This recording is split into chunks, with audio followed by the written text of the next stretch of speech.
கதை ஆரம்பிக்குது மூணு நல்ல நண்பர்களோட. அண்ணன் தம்பி மாதிரி. வோங், ஃபே, குவாக்னு பேர். ஒரு கும்பலுக்கு சேர்ந்தவங்க. ஒரு பெரிய பணப்பையை கொண்டு போகணும்னு வேலை. காரில போறாங்க. சட்டன்னு கார் நின்னுச்சு.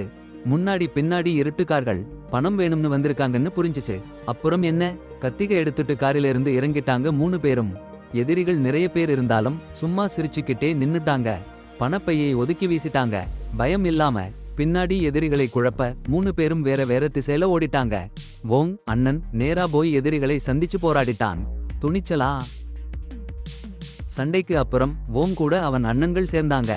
ஆனா பாருங்க, கவனிச்சு வச்ச பேப்பர் காணோம்.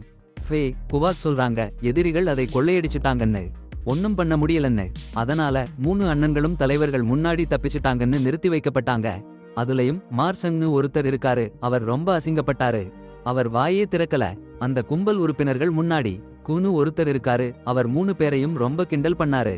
அவங்க திறமையின்மை பத்தி சத்தம் போட்டாரு. தன் கீழ் உள்ளவங்க தோத்ததுக்கு அவருதான் காரணம்னு சொன்னாரு. மாரிங் எழுந்து அவங்களுக்கு சண்டை போட்டாரு. ஒரு மரக்கட்டையால. சண்டை முடிஞ்சதும் கூபோய் வேற கும்பல் தலைவர்களை சந்திச்சாரு.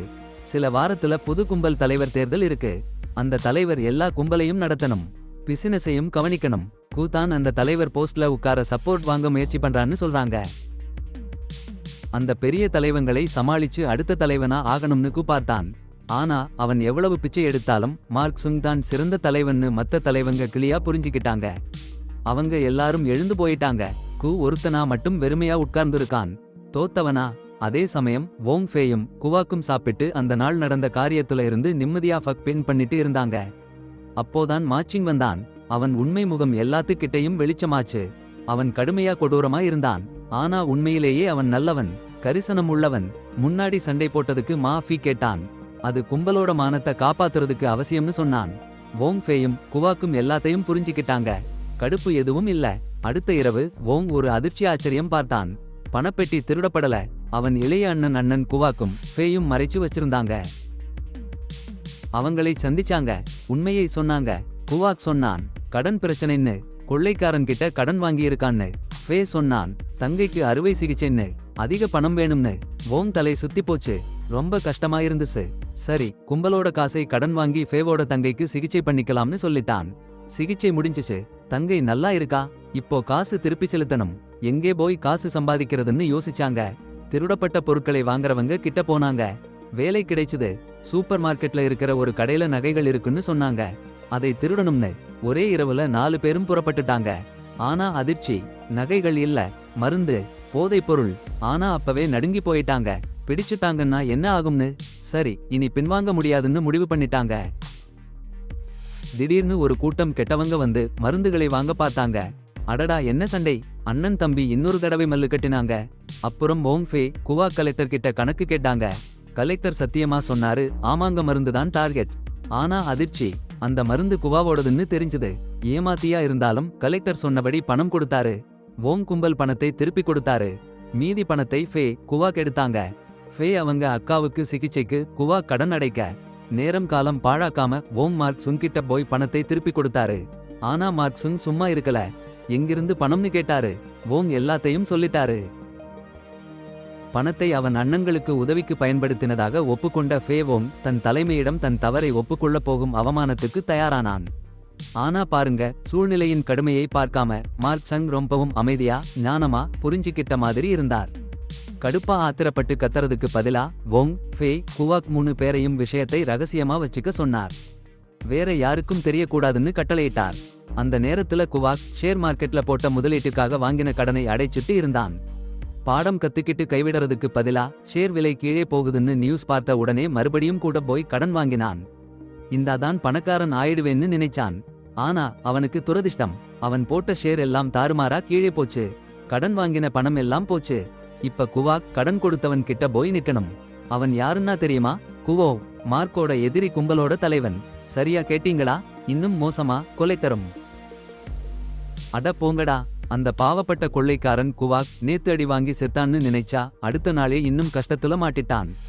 பாருங்கடாக்கு, எல்லா தலைவங்களையும் பெரிய எல்டர் முன்னாடி கூட்டிட்டு வந்து மார்க்கனை கிள்ளுறதுக்கு ஒரு சூத்திரம் கண்டுபிடிச்சிருக்கேன்னு பெருமையா சொல்லிட்டு குவாக் என்ன நாய்க்குட்டி பெட்டில அடைச்சு வச்சிருக்கான்னு காமிச்சான். கொஞ்ச நேரம்ல அந்த எல்டர் குறுக்கிட்டு சண்டை பெருசா போகாம நிறுத்திட்டாரு. அந்த புத்திசாலி மரியாதைக்குரிய எல்டர் எல்லா பிரச்சனைக்கும் அடிதான் சமாளிப்புன்னு சொன்னா கெடுதியாயிடும்னு சொல்லி அவங்களை திட்டினாரு. சரி, சண்டைக்கு குற்றவாளிகள் வோங், ஃபேய், குவாக் எல்லாரையும் கும்பல்ல இருந்து வெளியே தள்ளிட்டாங்க. வேற எந்த கும்பில சேரவும் கூடாதுன்னு சொல்லிட்டாங்க. சில நாட்களுக்கு பிறகு ஒரு உயர்ந்த பாலத்துல வோங் ஃபேயையும் குவாக்கையும் சந்திச்சான். அவன் அவங்களை கடுமையா திட்டினான், குறிப்பா குவாக் எப்பவும் ஒரு பழுன்னு சொல்லி. கும்பல்ல இல்லாத சோகமான உண்மையை கேட்ட அவங்க 3 பேரும் வேலையும் இல்லாம நோக்கமும் இல்லாம சாதாரண மனுஷங்களா மாறிட்டாங்க. சூடான வாக்குவாதம். வோங் மார்க் ஷாங் கிட்ட விடைபெற போறான். இந்த உணர்ச்சி பொங்கும் நேரத்துல அவங்க இடையில இருக்கிற பந்தம் தெளிவா தெரியுது. மார்க் ஷாங் புது வாழ்க்கைக்குன்னு வோங்கிட்ட நிறைய காசு கொடுக்கிறான். அடேங்கப்பா, எவ்வளவு கருணை! வோங் கண்கலங்கிட்டான். அப்புறம் வோங் மார்க்கிட்ட விடைபெற்றுட்டு குவாவை போய் முக்கியமான விஷயம் பத்தி பேச போறான். அவன் நிறைய வருஷமா கும்பலுக்குள்ள இருக்கான். குவா எப்படிப்பட்டவன்னு அவனுக்கு தெரியும். வோங், ஃபே, குவா கும்பல்ல இல்லன்னாலும் குவா அவங்களை கொல்ல நினைக்கிறான். ஏன்னா அவங்க அவன் மருந்துகளை களவாடிட்டாங்க. இத தடுக்க மார்க் ஷாங் குவா கிட்ட அவங்களை விட சொல்றான். தலைமை பதவிக்கான தேர்தல்ல இருந்து விலகவும் சொல்றான். ஆனா மார்க் ஷாங் போன உடனேயே குவா, ஃபே, குவாக் 2 பேரையும் வேற வேற இடத்துல கொல்ல ஆளுங்களை அனுப்புறான். அதிர்ஷ்டவசமா வோங், ஃபே, குவாக் போராடி உயிர் பிழைச்சிட்டாங்க. கொலைவெறியோட தாக்குறாங்க. ஆனா குவோவோட பழிவாங்கல் அங்கேயே நிக்கல. அவன் தன் டாப் கொடூர்காரங்களை அனுப்புறான் மார் சங்கை வீட்லேயே கொல்ல. ஒரு பயங்கர லீடர்னு அவருக்கு இருக்கிற பெயருக்கு நல்லா பேர் சொல்லி மார் சங் சட்டன்னு நின்னு அவங்களை முதல்ல தாக்குறதுக்கு சொல்றாரு. அனைவரையும் அவர் தோற்கடிச்சிட்டாரு. ஒருத்தரை மட்டும் குவோ கிட்ட சொல்லி அனுப்புறாரு. ஆனால் போர்ல மார் சங்கிற்கு வயித்துல கத்தி குத்திருச்சு. வோங் உதவிக்கு வர்றப்போ சரியா நேரம் இல்ல. உடம்புக்குள்ள கத்தி நுழைஞ்சிடுச்சு. மார் சங் இறந்து போயிட்டாரு.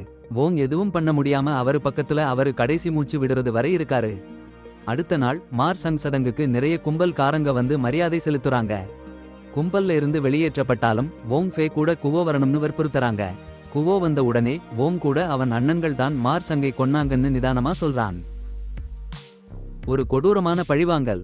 அவங்களை துரத்தி அனுப்பினதுக்கு பதிலடி. வோங் கொதிச்சு போச்சு. குல் மார்க் சாங் கொலைக்கு பின்னாடி இருந்தவன்னு சொன்னான். அதுலயும் வோங் எரிஞ்சு போயிட்டான். நேரம் போச்சு. தலைமை தேர்தல் நாள் வந்தாச்சு. குல் தலைவனா தேர்ந்தெடுக்கப்பட்டான். முதியவர் சட்டத்தால கையாலாகாம போயிட்டாரு. அதே நேரத்துல வோங், ஃபே, குவாக் 3 பேருக்கும் பழிவாங்கணும்னு தீர ஆசை. அவங்க அப்பா மாதிரி இருந்த மாரங்களை குல் கொன்னான். அவங்க கௌரவத்தை மீட்டெடுக்கணும், மாரங்களை பழிவாங்கணும். 3 சகோதரர்களும் தாங்களே நேரடியா போராட முடிவு பண்ணிட்டாங்க. நம்பிக்கையான உடன்பிறப்புகளை கூட்டி குல்லுக்கு எதிரா கடைசி போருக்கு தயாராயிட்டாங்க. ஆனா குல் தன்னோட வெற்றியை கொண்டாடிட்டு இருக்கான். புது தலைவன். முதியவருக்கு பிடிக்கலன்னாலும் என்ன செய்ய முடியும்? வேற யாரும் போட்டியிட முன்வரலையே. சீக்கிரமே ஒரு குறும்பு பார்வையோடு அந்த பெரிய ஆளுகளுக்கு முன்னாடி பேச ஆரம்பிச்சான். மார்க் ஷானுக்கு துக்கப்படுற மாதிரி நடிச்சு பேச்சு எல்லாம் அளவுக்கு மீறி போச்சு. அப்பவே வோங், ஃபேய், குவாக் தங்களோட படைகள்லாம் ரெடியா இருந்துச்சு. போர் தொடங்கிடுச்சு. ஒரு பக்கம் வை ஆதரிக்கிறவங்க, மறுபக்கம் மாறனை ஆதரிக்கிறவங்க. அந்த கலவரத்துல வோங், ஃபேய், குவாக் 2 பேரும் தலைவர்களா நின்னு போராடிட்டாங்க. ரொம்ப கடுமையா. ஆனா அந்த குழப்பத்துல குவாக் ஒரு பெரிய மூங்கில் கம்பத்தை அடிச்சு உடைச்சிட்டான். அது கீழே விழுந்து நிறைய பேரை நசுக்கிடுச்சு. அதுல சிக்கிட்டான். ஆனாலும் அவன் எழுந்து ஓட ஆரம்பிச்சான். காரில ஃபேய் அவனை பிடிக்க போனா. ஓட கார் அடிச்சு விழுத்திடுச்சு. ஃபேய் மூங்கில் கம்பியில குத்திக்கிட்டான். வோங் ரொம்ப கோபப்பட்டான். அவனுக்கு ரத்தம் கொதிச்சிடுச்சு. அப்போ குவாட் காரின் மேலே ஏறி ஒரு கடைசி அடியை விடுது. ஆனா கழுத்துல குத்த உடனே கீழே விழுந்துடுறான். போலீஸ் வந்த உடனேயே வோங் ஒரு நிமிஷம் தயங்கினான், கொல்லவா வேண்டாமான்னு. ஆனா மார் சங், ஃபேயும் குவாக் இறந்து போனது அவனுக்கு ரொம்ப பெரிய அதிர்ச்சியா இருந்தது. சரி, கொல்லணும்னு முடிவு பண்ணிட்டான். போலீஸ்க்கு வேற வழி இல்ல. அவனையும் சுட்டு போட்டுட்டாங்க. வோங், ஃபே, குவாக் 3 பேரும் இறந்து போயிட்டாங்க. இப்ப ஃபேயோட தங்கச்சி மட்டும்தான் இருக்கா. நல்லா குணமாச்சு. ஃபங் திங் கூட இருக்கா. அவளுக்கு வோங் மேல காதல். 3 அண்ணன்களோட நினைவை மதிக்க வோங் வச்சிருந்த லைட்டரை ஆகாயத்துல விட்டாங்க. கதை முடிஞ்சிச்சு. நல்ல பாடம். ஓடுறதுக்கு முன்னாடி சூட்கேஸ் சரியா இருக்கான்னு பாருங்க. காலியா இருந்தா ஹீரோ ஆகாம பாஸ் கூட சண்டை போட்டு கிடப்பீங்க. உங்க ஃப்ரெண்ட் எப்பவும் பணம் கடன் வாங்கிட்டே இருந்தா இந்த பகுதிக்கு தொடர்ச்சி கதையில இல்லை என்பதால் விட்டு விடுகிறேன்.